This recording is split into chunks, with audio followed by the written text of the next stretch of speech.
Hello students, कैसे हैं आप सभी लोग। स्वागत है आप सभी का जीएनजी 2.0 में। तो इसके पहले वाले में हम लोगों ने यहाँ पे बात करी थी बायनोमियल डिस्ट्रीब्यूशंस की, और आज हम लोग यहाँ पे बात करने वाले हैं पॉइजन डिस्ट्रीब्यूशंस। ठीक है, देखो बच्चे, पॉइजन की ज़रूरत क्यों पड़ी, मतलब पॉइजन क्यों आया। जब हम लोगों ने नॉर्मल प्रोबेबिलिटी भी पढ़ दिया था, कंडीशनल प्रोबेबिलिटी भी हम लोगों ने यहाँ पे कंप्लीट कर दिया था, प्रोबेबिलिटी डिस्ट्रीब्यूशंस भी हम लोगों ने यहाँ पे पढ़ लिया था। उसके बाद चलो बायनोमियल भी हम लोगों ने यहाँ पे कंप्लीट कर दिया था। फिर हमें प्रोबेबिलिटी मतलब कि ये पॉइजन की ज़रूरत क्यों पड़ी। तो देखो बच्चों, जैसे मैंने नॉर्मल प्रोबेबिलिटी की अगर हम लोगों ने बात करी थी, तो वहाँ पे हम लोगों ने कॉइन्स के बारे में पढ़ा था। तो वहाँ पे हमने सिंगल कॉइन टॉस के बारे में पढ़ा था, या सिंगल डाइस के बारे में हम लोगों ने पढ़ा था, या डबल डाइस के बारे में हम लोगों ने पढ़ा था। उसके यहाँ पे ज़रूरत थी, यहाँ पे एक तरीके क्या था कि वहाँ पे एक लिमिटिंग वैल्यू थी, एक लिमिटेड केस था कि भाई आप अगर 3 कॉइन टॉस कर सकते हो तो आप इजी तरीके से नॉर्मल प्रोबेबिलिटी में यहाँ पे हम लोग सॉल्व कर सकते हैं, जो मैंने आपको बताया था P of E is equal to number of E upon number of S. ठीक है, प्रोबेबिलिटी डिस्ट्रीब्यूशंस की क्यों बात पड़ी थी हम लोगों ने यहाँ पे। प्रोबेबिलिटी डिस्ट्रीब्यूशन हम लोगों ने इसलिए किया था ताकि हम आपको एलोबरेट फॉर्म में चीज़ों को बता सकें कि प्रोबेबिलिटी डिस्ट्रीब्यूशंस क्या होता है, कैसे यहाँ पे फाइंड आउट होता है। और उसमें फिर बहुत सारे टर्म्स निकल के आए थे, लाइक मीन क्या होता है, वेरिएंस क्या होता है, स्टैंडर्ड डेविएशंस क्या होता है, उसके बारे में हम लोगों ने पढ़ा था। बायनोमियल के बारे में भी मैंने आपको बताया था लास्ट वीडियो में कि बायनोमियल की ज़रूरत क्यों पड़ी थी, क्योंकि बायनोमियल क्या था हमारे पास कि अगर हमें एक फाइनाइट वैल्यू चाहिए और एक स्मॉल वैल्यू चाहिए। लेट सपोज अगर हम लोगों ने यहाँ पे 10 पॉइंट टॉस करे, या फिर हम लोगों ने 6 बार डाइस को थ्रो किया, इस केसेस में यानी चीज़ें थोड़ी सी यहाँ पे क्या हुई, इंक्रीज हुई। अब हमें बच्चों पॉइजन की ज़रूरत क्यों पड़ी है, ये भी आप समझ लो। पॉइजन डिस्ट्रीब्यूशंस की ज़रूरत क्यों पड़ रही है। पॉइजन डिस्ट्रीब्यूशंस की ज़रूरत हमें इसलिए पड़ी है बच्चों, क्योंकि अब हमारे पास जो चीज़ें आएंगी ना, वो बहुत ही ज़्यादा संख्या में आएंगी। यानी हमारी जो एन की वैल्यू है, जैसे मैंने बायनोमियल में मैंने आपको बताया था कि जो हमारे ट्रायल्स होते हैं, एन नंबर ऑफ ट्रायल्स, वो हमारे पास एक फाइनाइट थे और एक स्मॉल थे। लेट सपोज 10 था, 8 था, 6 था। लेकिन अब हमें पॉइजन डिस्ट्रीब्यूशंस में ये समझना है कि जब हमारे नंबर ऑफ ट्रायल्स यानी एन जो हैं वो बहुत ज़्यादा होंगे, एक वेरी लार्ज अमाउंट में होगा, तब हम लोग को यहाँ पे पॉइजन डिस्ट्रीब्यूशन की जरूरत पड़ी। क्योंकि तब हम लोग नॉर्मल तरीके से नहीं सॉल्व कर सकते, हम लोग प्रोबेबिलिटी डिस्ट्रीब्यूशंस की तरह नहीं सॉल्व कर सकते, हम लोग बायनोमियल के केसेस को नहीं ले सकते, क्योंकि इसमें बहुत ज़्यादा टाइम टेकन होता है और बहुत ज़्यादा टाइम लगेगा। तो फिर बच्चों यहाँ पे पॉइजन की ज़रूरत पड़ी कि भाई अब पॉइजन डिस्ट्रीब्यूशंस के थ्रू अगर नंबर ऑफ ट्रायल्स हमारे पास बहुत ज़्यादा होंगे, तब हमें यहाँ पे कैसे इसको कवर करना है। तो सबसे पहले हम पॉइजन डिस्ट्रीब्यूशंस का आपको कॉन्सेप्ट बताएंगे, क्या होता है कॉन्सेप्ट। जैसे हम लोगों ने बायनोमियल में यहाँ पे फॉर्मूला पढ़ा था, ठीक है, कि probability of P of x equal to are success पे हमारा था एन सी आर पी की पावर आर इंटू क्यू की पावर एन माइनस आर। वैसे ही पॉइजन डिस्ट्रीब्यूशंस के भी अपने कुछ टर्म्स हैं, अपनी कुछ कंडीशंस हैं, और कुछ अपने यहाँ पे फॉर्मूलेज हैं। तो उनके बारे में हम लोग यहाँ पे पढ़ने वाले हैं। ठीक है, बहुत ही छोटा सा टॉपिक है और बहुत ही बढ़िया सा टॉपिक है, इंटरेस्टिंग टॉपिक है, और बहुत ज़्यादा ट्रिकी नहीं है, बहुत ही बढ़िया सा टॉपिक है और इजी है। अगर आप एक बार चीज़ों को समझ गए तो फिर बहुत इजी है। और मैं आपको बताऊं, अगर बायनोमियल डिस्ट्रीब्यूशंस की बात करें, या फिर पॉइजन डिस्ट्रीब्यूशंस की बात करें, या फिर आगे नॉर्मल डिस्ट्रीब्यूशंस की बात करें, ये क्वेश्चंस अगर आपके एग्जाम में आते हैं तो आप अपने आप को एक गुड लक समझिए, और आते ही आते हैं। ठीक है, बट ये है कि नंबर ऑफ क्वेश्चंस अगर ज़्यादा आए तो आप अपने आप को गुड लक समझिए, क्योंकि ये क्वेश्चंस आपको दिखने में जितने खतरनाक लगते हैं उतने हैं नहीं। ठीक है, बट हाँ ये है कि एक बार अगर आप समझ गए तो आप इजी तरीके से इसको सॉल्व भी कर सकते हो, और आपको एक कॉन्फिडेंस बिल्डअप होगा कि हाँ ये इस क्वेश्चन को मैंने सॉल्व किया, और बहुत ज़्यादा कैलकुलेशंस भी नहीं होती।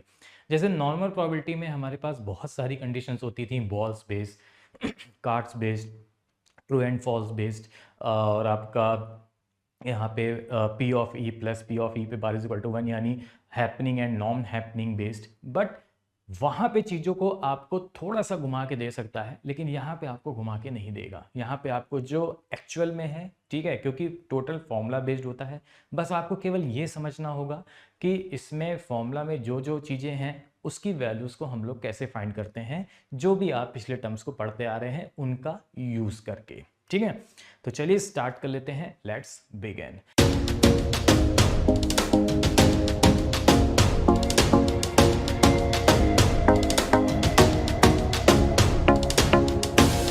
तो चलिए आगे हम लोग बात करते हैं बच्चों यहाँ पे किसकी, पॉइजन डिस्ट्रीब्यूशंस की।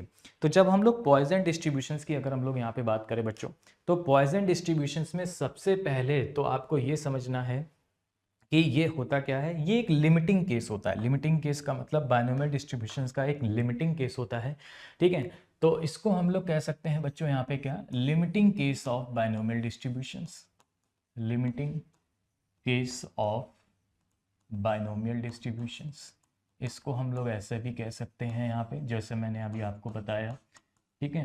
यानी बायनोमियल डिस्ट्रीब्यूशंस का एक लिमिटिंग केस होता है। अब लिमिटिंग केस का मतलब क्या है, लिमिटिंग केस का मतलब ये है कि बच्चों यहाँ पे जो n की वैल्यू होगी, n की वैल्यू, तो आप समझिएगा यहाँ पे n की वैल्यू जो होती है वो वेरी लार्ज होती है, ठीक है, बहुत ही ज़्यादा संख्या में होती है, वेरी लार्ज। तो अब वेरी लार्ज है तो मतलब कितनी लार्ज है, क्या बहुत ज़्यादा संख्या में होती, बिल्कुल। अगर हम बात करें यहाँ पे 100 तो बहुत ही कम हो गया, अगर हम बात करें 200, 300, 1000, 2000 नंबर ऑफ ट्रायल्स, ठीक है, 5000 नंबर ऑफ ट्रायल्स और भी चीज़ों। तो एक चीज़ समझना बच्चों यहाँ पे, अगर मैंने यहाँ पे लिखा है कि वेरी लार्ज, तो आप लार्ज कहाँ तक ले सकते हो, आप लार्जिंग पॉइंट कहाँ तक ले सकते हो। तो अगर हम वेरी लार्ज की बात करते हैं ना, अगर हम वेरी लार्ज की बात करते हैं तो एक केस ऐसा आएगा कि हमारे पास पता होता है कि हमारा जो सबसे मैक्सिमम पॉइंट होता है वो कौन सा होता है, इन्फानाइट, ठीक है ना, प्लस इन्फानाइट, ठीक है, उस केसेस में। तो अगर हम एक केसेस को समझें यहाँ पे, कि अगर हम ये कहें कि सर आपने बोला कि वेरी लार्ज, तो उस केसेस में तो वेरी लार्ज होगा, तो अगर मैं n की वैल्यू को इन्फानाइट टर्म्स ऑफ ले लूँ, तो उस केसेस में क्या हमारी प्रोबेबिलिटी क्या होगी। देखो जैसे मैंने आपको नॉर्मल प्रोबेबिलिटी बताया था, उस केसेस में n बहुत ही छोटा था, सिंगल कॉइन टॉस की है, डबल कॉइन टॉस की है, तो हमारी p की वैल्यू जो थी उस कंडीशंस के अकॉर्डिंग ज़्यादा आई। जब हमने और ज़्यादा कंडीशंस ली, जैसे बाइनोमियल में मैंने 6 की बात करी थी यहाँ पे डाइस में, उसके बाद और ज़्यादा संख्या में मैंने आपको डाइस की बात करी थी, तो वहाँ पे p की वैल्यू और छोटी आई।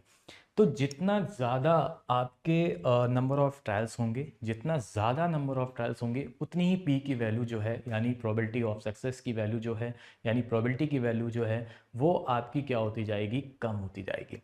लेकिन अब अगर हम लोग बच्चों यहाँ पे बहुत ही ज़्यादा संख्या में ले लें, इनफाइनाइट टर्म्स में अगर हम ले लें यहाँ पे, तो उस केसेस में p की जो होता है ना, p, वो हम कह सकते हैं कि p हमारा एक तरीके से क्या होता है, नेग्जिबल होता है। हमारा क्या होता है, हमारे पास p जो होता है हमारे पास, वो हमारे पास क्या होता है, नेग्जिबल होता है। तो n अगर हम वेरी लार्ज लेंगे तो p हमारा क्या होगा, नेग्जिबल होगा, ठीक है। यानी हम कह सकते हैं कि p जो होता है, p वो आपका क्या होगा बच्चों, very very very small, very very very small होगा। और अगर हम वेरी वेरी वेरी स्मॉल की बात करते हैं, तो एक केस ऐसा आता है कि n की वैल्यू अगर आपने इन्फिनाइट ली है, ठीक है, तो उस केसेस में p हम लोग एक तरीके से नेग्जिबल मानते हैं। नेग्जिबल का मतलब एक तरीके से यहाँ पे क्या हो जाएगा, जीरो हो जाएगा, एक तरीके से क्या हो जाएगा, हमारे पास जीरो हो जाएगा, ठीक है। तो अभी इस पे हम लोग यहाँ पे बात करेंगे आगे। सबसे पहले अब आप समझ लो कि पॉइजन डिस्ट्रीब्यूशंस को हम लोग फाइंड कैसे करते हैं, और पॉइजन डिस्ट्रीब्यूशंस का हमारे पास फॉर्मूला क्या होता है। देखो पॉइजन डिस्ट्रीब्यूशंस का हमारा फॉर्मूला होता है, जैसे हम लोगों ने बाइनोमियल डिस्ट्रीब्यूशंस में पढ़ा था कि p of x equal to R के केसेस में, ठीक है, वैसे ही बाइनोमियल डिस्ट्रीब्यूशंस के केसेस में भी यहाँ पे क्या होगा, बाइनोमियल डिस्ट्रीब्यूशन के केसेस में हम कह सकते हैं कि p of x equal to are success, ठीक है, p of x equal to are success, ठीक है, वो क्या हो जाएगा हमारे पास बाइनोमियल के केसेस में। तो ये हो जाएगा हमारे पास बच्चों e की power minus m into M to the power are upon में क्या हो जाएगा बच्चों, आर फैक्टोरियल, क्या हो जाएगा, ए की power minus M into M to the power R, और अपॉन में क्या हो जाएगा बच्चों यहाँ पे आर फैक्टोरियल। ये केसेस हमारे पास इस तरीके से यहाँ पे चीज़ें बन सकती हैं, उस तरीके से हम लोग इसको यहाँ पे क्या कर सकते हैं, सॉल्व कर सकते हैं, ठीक है ना। तो ये हमारा होगा फॉर्मूला जो हमारा होगा पॉइजन डिस्ट्रीब्यूशंस का। तो पॉइजन डिस्ट्रीब्यूशंस के केसेस में बच्चों क्या होता है, p to the power x equal to are success के e की power minus m into M to the power r upon r factorial. अब आप सभी का ये कहना होगा कि सर यहाँ पे e क्या है, m क्या है। तो देखो बच्चों r तो आप सभी को पता है, p of x equal to are success पे जो भी वैल्यू हमसे बोली जाएगी उस केसेस में हमें लेना होगा r की वैल्यू हमारे पास, ठीक है, r वो हो जाएगा, वो तुम्हें पता है, P of x equal to are success में आर जितना भी यहाँ पे बोला गया है, ठीक है। तो आर तो आप सभी को पता है। एम और ई क्या होता है, देखो बच्चों, ई यहाँ पे रिप्रेजेंट करता है एलर्स नंबर्स को, ई यहाँ पे रिप्रेजेंट करता है एलर्स नंबर्स को, जिसकी वैल्यू होती है 2.7138, ठीक है, ये होती है हमारे पास एलर्स नंबर। और एम जो होता है ना बच्चों, यहाँ पे एम, वो यहाँ पे रिप्रेजेंट करता है, एम यहाँ पे रिप्रेजेंट करता है किससे बच्चों, मीन से। एम यहाँ पे रिप्रेजेंट करता है मीन से। जैसे हम लोगों ने बाइनोमियल डिस्ट्रीब्यूशंस में मीन को हम लोगों ने बोलो क्या पढ़ा था, बाइनोमियल डिस्ट्रीब्यूशन में हम लोगों ने मीन को क्या समझा था, बाइनोमियल डिस्ट्रीब्यूशन में हम लोगों ने मीन को पढ़ा था म्यू, म्यू पढ़ा था, ठीक है ना। वैसे ही उसी केसेस में एलर्स नंबर यहाँ पे ई और एम आपका क्या हो जाएगा, यहाँ पे मीन हो जाएगा। अब जब बच्चों मीन की बात हुई है, अब अगर मीन की बात हुई है तो आप एक बात बताओ, बाइनोमियल डिस्ट्रीब्यूशंस की अगर हम लोग जब बात की थी, बाइनोमियल डिस्ट्रीब्यूशन में जब हम लोगों ने यहाँ पे पढ़ा था, तो बाइनोमियल डिस्ट्रीब्यूशन में आप सभी लोग जानते थे कि बाइनोमियल डिस्ट्रीब्यूशन को में जो हमारा मीन होता था उसको हम लोग म्यू से डिनोट करते थे, और म्यू क्या होता था, एन इंटू पी, यही होता था हमारे पास म्यू, एन इंटू हमारे पास क्या होता था, पी होता था। और हम लोगों ने वेरिएंस वहाँ पे क्या पढ़ा था बच्चों, वेरिएंस, अगर मैं वेरिएंस की बात करूँ, ठीक है, वेरिएंस हम लोगों ने क्या पढ़ा था, तो वो होता था हमारे पास एन पी क्यू होता था, ठीक है, एन पी क्यू होता था, जहाँ पे म्यू हमारा रिप्रेजेंट होता था किससे, मीन से रिप्रेजेंट होता था, ठीक है। लेकिन जब हम लोग बच्चों पॉइजन डिस्ट्रीब्यूशंस की बात करेंगे, जब हम लोग पॉइजन डिस्ट्रीब्यूशंस की बात करेंगे, तो यहाँ पे मीन डिनोट होता है किससे, यहाँ पे एम से डिनोट होता है, मीन हमारा किससे डिनोट होता है, एम से डिनोट होता है, ठीक है ना। अच्छा, अब एक चीज समझो बच्चों, यहाँ पे अगर मीन को हम लोग एम से डिनोट करते हैं, और यहाँ पे बाइनोमियल डिस्ट्रीब्यूशन में मीन हमारा क्या था, एन पी था, और वेरिएंस हमारा क्या था, यहाँ पे एन पी क्यू था, वेरिएंस हमारा क्या था, एन पी क्यू था। अब इधर आ जाओ, अब ये जो पॉइंट मैंने आपको बताया था, ठीक है, आप सभी को पता है कि प्रोबेबिलिटी ऑफ सक्सेस यानी पी और प्रोबेबिलिटी ऑफ फेलियर यानी क्यू, इसकी वैल्यू क्या होती थी बच्चों, हमारे पास जीरो होती थी। यानी P प्लस क्यू की वैल्यू जो थी हमारे पास बच्चों, वो क्या थी हमारे पास, सॉरी जीरो कह रहे हैं, वन। P प्लस क्यू की वैल्यू हमारे पास बच्चों क्या होती थी, वन होती थी हमारे पास, ठीक है। प्रोबेबिलिटी ऑफ सक्सेस और प्रोबेबिलिटी ऑफ फेलियर, इनकी वैल्यू हमारे पास क्या होती थी, वन होती थी। अब एक चीज समझना है यहाँ पे, जब मैंने आपसे कहा कि n हमारा वेरी लार्ज होगा यानी इनफाइनाइट, ठीक है, तो उस केसेस में p हमारा क्या होगा, जीरो होगा। तो अगर मैं p की वैल्यू यहाँ पे जीरो रख दूँ, तो आप बताइए q की वैल्यू किधर आ जाएगी, कितनी आ जाएगी, वन आ जाएगी। अब अगर q की वैल्यू वन आ गई, तो आप एक चीज़ समझो, यहाँ पे अगर मैं q की वैल्यू वन रख दूँ, तो एन पी इंटू वन यानी क्या आ गया, आप बताओ, एन पी आ गया कि नहीं आ गया। और एन पी हमारा क्या होता था, मीन होता था, यानी ये हमारा क्या होता था, मीन ही होता था। तो एक चीज़ हमेशा ध्यान रखना कि प्रोबेबिलिटी डिस्ट्रीब्यूशंस के केसेस में, प्रोबेबिलिटी डिस्ट्रीब्यूशंस के केसेस में हमारा जो मीन होता है वो वेरिएंस के क्या होता है, इक्वल होता है। तो प्रोबेबिलिटी डिस्ट्रीब्यूशंस के केसेस में जो हमारा मीन होगा, ध्यान से समझना, वही हमारा इक्वल होगा किसके, वेरिएंस के, वही हमारा इक्वल होगा किसके, वेरिएंस के, और वो हो जाएगा कितना बच्चों, एन पी, ठीक है। तो ये किस में होगा, ये लेकिन प्रोबेबिलिटी डिस्ट्रीब्यूशंस के केसेस में होगा। तो प्रोबेबिलिटी डिस्ट्रीब्यूशंस के केसेस में mean is equal to variance is equal to क्या हो जाएगा हमारे पास, एनपी। तो ये हो जाएगा हमारे पास प्रोबेबिलिटी डिस्ट्रीब्यूशंस के केसेस में। तो प्रोबेबिलिटी डिस्ट्रीब्यूशंस, सॉरी प्रोबेबिलिटी कह रहे हैं, पॉइजन डिस्ट्रीब्यूशंस के केसेस में, ठीक है, पॉइजन डिस्ट्रीब्यूशंस के केसेस में mean is equal to variance is equal to NP, ठीक है। तो बाइनोमियल डिस्ट्रीब्यूशन की बात करी, लेकिन ये जो हमारा mean is equal to variance equal to NP होगा, ये किस में होगा, पॉइजन के केसेस में, फॉर पॉइजन डिस्ट्रीब्यूशंस, यहाँ पे लिख लो आप सभी लोग, फॉर पॉइजन डिस्ट्रीब्यूशंस, ठीक है।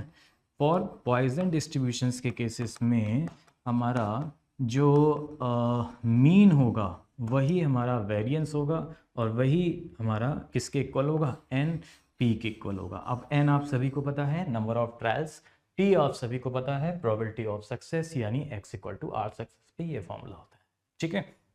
बोलो क्लियर है। तो बस इतना ही आपका कॉन्सेप्ट है, और इसी के बेसिस पे यहाँ पे क्वेश्चंस बनते हैं, ठीक है। अब देखो क्वेश्चंस कैसे आते हैं, कई बार इसमें ना क्वेश्चंस आपके लैंग्वेज फॉर्म में भी आते हैं, और कई बार इसमें आपके क्वेश्चंस कंडीशंस फॉर्म में भी आते हैं, ठीक है ना। तो अब देखो लैंग्वेज फॉर्म में कैसे क्वेश्चंस आएंगे, अब लैंग्वेज फॉर्म में जब क्वेश्चंस आते हैं तो बच्चे बहुत घबरा जाते हैं कि सर कैसे करें, क्या है कुछ है, ठीक है। तो उनको बस समझना है अच्छी तरीके से, और कुछ नहीं है, ठीक है। आपको बस ई की वैल्यूज देखिए, आपको पता ही है, आपको दो चीज़ें यहाँ पे फाइंड आउट करनी होंगी, एक मीन और एक आर, यानी मीन और आर। अगर ये दो चीज़ें पता चल गई, ठीक है, तो बस आपका पूरा पॉइजन डिस्ट्रीब्यूशन सॉल्व। बस दो चीज़ें। और कई बार क्वेश्चन ऐसे भी देता है कि कई बार आपको मीन फाइंड करना होगा तब आप फॉर्मूला लगा पाओगे, कई बार ऐसा होगा आर फाइंड करने को बोलेगा तब आप फॉर्मूला लगा पाओगे इस केसेस में, ठीक है ना। और कई बार ई टू द पावर की वैल्यू आपको गिवन देता है, नहीं गिवन देगा तो कैलकुलेटर से आप सभी लोग फाइंड कर सकते हो, और कई बार वैल्यू आपको यहाँ पे गिवन देगा, ठीक है ना। तो अब जैसे इसी के बेसिस पे बच्चों एक क्वेश्चन है हमारे पास ये वाला, ठीक है। एक लैंग्वेज का क्वेश्चन मैं आपको बता देता हूँ किस टाइप से हम लोग करेंगे यहाँ पे। तो आपसे कह रहा है कि if the probability that an individual suffer, ठीक है, इफ़ द प्रोबेबिलिटी, आपसे कह रहा है कि जो प्रोबेबिलिटी है वो एक individual suffer a bad reaction from injection of A given serum is 0.001। कितना दे रखा है प्रोबेबिलिटी, पी की वैल्यू 0.001 दे रखा है, ठीक है। कितना दे रखा है 0.001 आपको यहाँ पे गिवन है, ठीक है ना।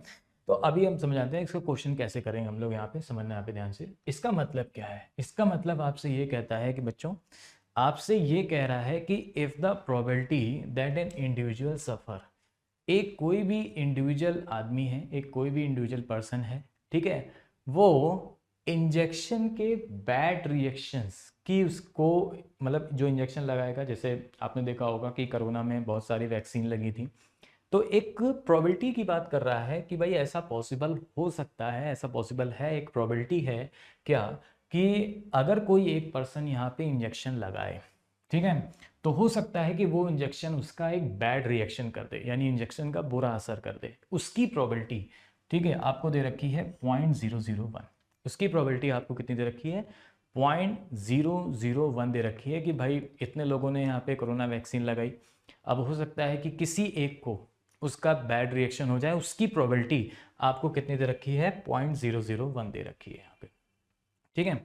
आपसे कह रहा है कि determine the probability that F out of 2000 individual, मतलब अगर हम वही इंजेक्शन 2000 लोगों पे लगाएं, यानी नंबर ऑफ ट्रायल्स हमारे पास कितने हो जाएंगे 2000, नंबर ऑफ ट्रायल्स हमारे पास कितने हो गए बच्चों 2000 हो गए हमारे पास, 2000 हमने क्या किया 2000 लोगों पर वो रिएक्शन ट्राई किया, ठीक है, कि 2000 इंडिविजुअल्स लोगों पर हमने वो रिएक्शन जो है, मतलब वो जो इंजेक्शन है वो लगाए। तो आपसे कह रहा है कि determine the probability that of out of 2000 individual. अब आपसे पहला पॉइंट बोल रखा है, मतलब क्या दे रखा है एग्जैक्टली टू, एग्जैक्टली टू, ठीक है। तो आपसे कह रहा है कि अगर प्रोबेबिलिटी बताइए, अगर हम 2000 लोगों पर यहाँ पे वही इंजेक्शन ट्राई करें तो एग्जैक्टली 2 लोगों का बैड रिएक्शन होगा, एग्जैक्टली 2 लोगों का, ठीक। तो अब एक बात बताओ, यहाँ पे हम लोगों ने फॉर्मूला क्या पढ़ रखा है, हम लोगों ने फॉर्मूला पढ़ रखा है P of x equal to are success पे, P of x equal to are success पे हमारा जो फॉर्मूला है वो क्या है बच्चों, e to the power minus m, e to the power कितना है बच्चों यहाँ पे minus M, into M to the power are upon में यहाँ पे कितना हो जाएगा r factorial, e to the power minus M into M to the power r, ठीक है, e to the power minus M into M to the power are upon में कितना हो जाएगा आर फैक्टोरियल, ये हो जाएगा। अब एक बात बताओ बच्चों, यहाँ पे हमें क्या क्या गिवन है, हमें यहाँ पे आर की वैल्यू गिवन है, हमें यहाँ पे आर की वैल्यू गिवन है, क्योंकि हमें किस में बताना है एग्जैक्टली 2 पे बताना है, यानी हमें बताना है P of x equal to 2 पे बताना है, एग्जैक्टली 2 पे। तो इसका मतलब आर की वैल्यू हमें गिवन है, आर की वैल्यू कितनी है यहाँ पे 2 है। अच्छा हमें क्या नहीं गिवन है आप बताओ, ई तो हमें पता ही है 2.7138 होता है, आर हमें पता ही है, हमें एम नहीं पता, हमें एम नहीं पता, मतलब हमें मीन नहीं पता। और आपको अभी मैंने आपको बताया था कि पॉइजन डिस्ट्रीब्यूशंस पे हमारा जो मीन होता है वो हमारा किसके इक्वल होता है बच्चों, पॉइजन डिस्ट्रीब्यूशंस पे हमारा मीन जो होता है वो एन पी के इक्वल होता है, बोलो क्लियर है। पॉइजन डिस्ट्रीब्यूशंस पे हमारा जो मीन होगा वो किसके इक्वल होगा हमारे पास एन पी के इक्वल होगा। अब एन क्या है हमारे पास नंबर ऑफ ट्रायल्स है, नंबर ऑफ ट्रायल्स हमें पता है यहाँ पे कितना है, नंबर ऑफ ट्रायल्स 2000, भाई 2000 लोगों पे ट्राई किया गया, 2000 लोगों पे ट्राई किया गया, तो नंबर ऑफ ट्रायल्स हमारे पास 2000 हो गए, तो ये हो जाएगा 2000 इनटू, अब प्रोबेबिलिटी हमें दे रखी है एक की, किसी एक की प्रोबेबिलिटी हमें दे रखी है बैड रिएक्शन के कारण कितनी है 0.001, तो 2000 का मल्टीप्लाई कर देंगे बच्चों किससे 0.001 से, तो ये हो जाएगा यहाँ पे कितना 2000 इंटू ये हो जाएगा 1/1000, ठीक, तो 3 जीरो से 3 जीरो कैंसिल, यानी m की वैल्यू हमारे पास कितनी आ गई बच्चों 2, m की वैल्यू हमारे पास कितनी आ गई यहाँ पे 2 आ गई, ठीक है ना। तो आपको क्वेश्चन में e की पावर -2 की वैल्यू यहाँ पे गिवन होगी, आपको क्वेश्चन में a की पावर -2 की वैल्यू क्या होगी यहाँ पे गिवन होगी, ठीक है। और अगर नहीं भी गिवन है तो आप कैलकुलेटर से इसको क्या कर सकते हो सॉल्व कर सकते हो, कैलकुलेटर से आप इसको क्या कर सकते हो सॉल्व कर सकते हो। तो मैं आपको बता देता हूँ कि आपको क्वेश्चन में जो है ना वो e की पावर -2 की वैल्यू जो होगी वो गिवन होगी, तो आपके में गिवन थी e की पावर -2 की वैल्यू, क्या गिवन थी आपको इसी क्वेश्चन में गिवन थी यहाँ पे e की पावर -2 की वैल्यू, e की पावर -2 की वैल्यू आपको दे रखी थी यहाँ पे क्या 0.1353, आपको गिवन थी 0.1353। वैसे तो ये गिवन होती है, लेकिन अगर नहीं भी गिवन है तो आप क्या कर सकते हो कैलकुलेटर्स के थ्रू इसको सॉल्व कर सकते हो, ठीक है ना। तो प्रोबेबिलिटी ऑफ सक्सेस वैसे तो हर एक क्वेश्चन में यहाँ पे गिवन होती है, तो बस कुछ नहीं करना है, तो लगा दो फॉर्मूला, तो P of x equal to 2 पे, यानी आप बताओ e की पावर -m, m कितना है 2 है, तो -2 हो गया, इनटू m कितना है हमारे पास 2 है, r कितना दे रखा है बच्चों यहाँ पे 2 दे रखा है, तो r की 2 हो गया हमारे पास, r फैक्टोरियल मतलब बच्चों कितना हो गया 2 फैक्टोरियल हो गया, r फैक्टोरियल कितना हो गया हमारे पास 2 फैक्टोरियल हो गया, ठीक है। तो बस सॉल्व कर लेंगे। अब e की पावर -2 की वैल्यू में गिवन है 0.1353, कितने गिवन है 0.1353 इंटू 2 का स्क्वायर कितना हो गया 4 हो गया, और डिवाइडेड बाई कितना हो जाएगा 2 फैक्टोरियल की वैल्यू कितनी होती है हमारे पास 2 होती है, तो इसको यहाँ पे सॉल्व कर लेंगे और 2 से मल्टीप्लाई कर देंगे, तो कितना आ जाएगा 2 3 6 2 5 10 0 1 2 3 6 और 1 7 2 1 2, ठीक, तो ये आ जाएगा 0.2706, ये वैल्यू कितनी आ जाएगी 0.2706, ये आपका होगा एग्जैक्टली अगर 2 लोगों पे बैड रिएक्शंस हो जाए इसकी क्या प्रोबेबिलिटी है, इसकी क्या प्रोबेबिलिटी है कि एग्जैक्टली अगर 2 लोगों पे बैड रिएक्शंस हो रहा है, तो उसका आंसर हमारे पास क्या होगा 0.2706, ठीक है। यानी सारा खेल किसका है, सारा खेल आपका R और M का है, R आपको पता करना है इस टाइप के क्वेश्चंस में, और M अगर नहीं पता है तो M को फाइंड करने के लिए आपको वो देगा N देगा और P देगा, और अगर कभी कदार क्या होता है डायरेक्टली वैल्यू आपको M की दे रखा होता है, या कभी कदार हो सकता है कि आपको ऐसे दे दे कि आपसे कह दे कि मीन आपको इतना दे रखा है, कभी कदार आपको ऐसे दे देगा कि मीन आपको इतना दे रखा है, तो m होता क्या है हमारे पास मीन ही तो होता है, तो वहां से आप m निकाल लोगे, या कभी कदार कुछ ऐसी सिचुएशन देगा जिससे आप मीन को फाइंड आउट कर सकते हो, आपको n देगा और p देगा, उस केसेस में आप यहाँ पे n को फाइंड आउट कर सकते हो। अब अगर बच्चों मीन की बात हुई है तो आपने प्रोबेबिलिटी डिस्ट्रीब्यूशंस में एक यहाँ पे टर्म पढ़ा था, एक पॉइंट पढ़ा था, expected value of A mean, expected value of A mean, जिसको हम लोग किससे डिनोट करते थे बच्चों ई ऑफ एक्स से डिनोट करते थे, किससे डिनोट करते थे ई ऑफ एक्स से हम लोग यहाँ पे डिनोट करते थे। तो कई बार ना आपको क्वेश्चन में पॉइजन वाले क्वेश्चन में कई बार आपको ई ऑफ एक्स की वैल्यू भी देगा, तो वहां पे घबरा मत जाना कि सर ई ऑफ एक्स तो होता ही नहीं है, तो ये आपका है क्या, ये आपका है मीन, ये आपका क्या है मीन। कई बार आपसे ई ऑफ एक्स की वैल्यू पूछेगा या फिर ई ऑफ एक्स की वैल्यू आपको गिवन देगा, ठीक है, तो ऐसा भी कर सकता है। मतलब मीन अभी तक आप लोगों ने जिस तरीके से फाइंड आउट किया है, चाहे वो अर्थमेटिक मीन से मीन फाइंड आउट किया हो, बाइनोमियल डिस्ट्रीब्यूशन से मीन फाइंड आउट किया हो, प्रोबेबिलिटी डिस्ट्रीब्यूशन से मीन फाइंड आउट किया हो, वो सारी की सारी कंडीशंस आपको यहाँ पे दे सकता है, तो उसमें परेशान मत होना, ठीक है, क्योंकि m का मतलब ही होता है मीन। तो उस केसेस में हम लोग वहां पे उसको उस तरीके से सॉल्व कर सकते हैं। ठीक है, तो एक तो क्वेश्चन आपका ऐसे बनता है इस टाइप में, ये मैंने आपको बताया। इसी में डिफरेंट डिफरेंट टाइप के क्वेश्चंस बन सकते हैं लैंग्वेज के बेस में, तो इसमें बिल्कुल भी परेशान होने की ज़रूरत नहीं है। बस आपको दो चीज़ें पता होनी चाहिए बच्चों, एक m पता होना चाहिए और एक r आपको यहाँ पे पता होना चाहिए। ठीक है ना, और अगर नहीं पता है तो आपको फाइंड करना हो, कुछ ना कुछ ऐसा देगा जिससे आपको फाइंड हो जाएगा। ठीक, तो एक तो इस टाइप से क्वेश्चन बन सकता है।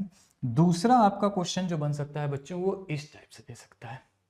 दूसरा जो क्वेश्चन आपको दे सकता है वो इस टाइप से दे सकता है, जैसे आपसे कहेगा कि बच्चों इन ए पॉइजन डिस्ट्रीब्यूशन, आपसे कहेगा कि इन ए पॉइजन डिस्ट्रीब्यूशन, यानी पॉइजन डिस्ट्रीब्यूशंस के केसेस में आपको इस तरीके से भी दे सकता है, कह देगा कि p of x equal to 0 equal है p of x equal to 2 के। p of x equal to 0 equal है p of x equal to 2 के। आपसे कहेगा फाइंड ex। अब ex क्या है, अभी मैंने आपको बताया ex का मतलब मीन। आपको क्या करना है, m फाइंड करना है। तो आपको पता है कि p of x equal to 0 और p of x equal to 2 पे कैसे फाइंड करना। अब एक चीज़ और भी है, कभी भी कई बार ऐसे क्वेश्चंस भी पूछ देगा, कई बार ऐसे क्वेश्चंस भी आपको गिवन देगा कि जैसे यहाँ पे तो उसने दे दिया कि इन ए पॉइजन डिस्ट्रीब्यूशन, कई बार आपको कह देगा कि for a given statement find E of x. तो आप कैसे पहचानोगे कि ये बाइनोमियल का है या बाइनोमियल का फॉर्मूला लगाना है या पॉइजन का फॉर्मूला लगाना है। तो बच्चों देखो, बाइनोमियल के केसेस में आपको कभी भी अगर मीन निकालने को बोलेगा तो उस केसेस में आपको यहाँ पे देगा म्यू की वैल्यू, फाइंड म्यू या मीन। लेकिन जब भी इस केसेस में आपको देगा, वैसे जनरली ऐसा नहीं है, ठीक है, वो आपको बताएगा कि इन ए बाइनोमियल डिस्ट्रीब्यूशन या इन ए पॉइजन डिस्ट्रीब्यूशन, या फिर कहीं कोई लैंग्वेज ऐसी यूज्ड होगी जो आपसे कहेगा इन ए नॉर्मल डिस्ट्रीब्यूशन।